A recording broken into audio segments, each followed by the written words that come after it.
இங்கே பாருங்கள் இந்த வெண்டைக்காய் எவ்வளோ நீளமாக இருக்குன்ட்டு. அதனால் பிஞ்சாக தான் இருக்குது. நல்லா ஒரு வெண்டைக்காவே அவ்வளோ பெருசாக இருக்குங்க. இங்கே பாருங்கள் ஒரு வெண்டைக்காய் எவ்வளோ பெருசாக இருக்குன்ட்டு.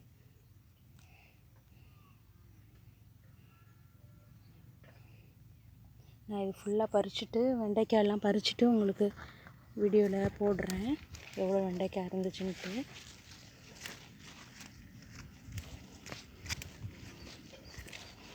வெண்டைக்காயெலாம் இந்த மழைக்கு நல்லா இருக்குங்க.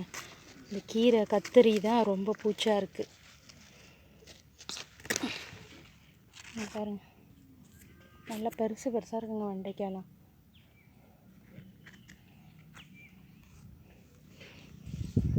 நான் உங்களுக்கு பறிச்சுட்டு வீடியோவில் போடுறேன். இந்த பாருங்கள் இதுவுமே நல்லா பெருசாக தான் இருக்குது. அதனால பிஞ்சாக தான் இருக்குது. பாருங்கள் எவ்வளோ நீளமாக இருக்குது. நான் உங்களுக்கு ஃபுல்லாக பறிச்சுட்டு உங்களுக்கு வீடியோவில் போடுறேங்க.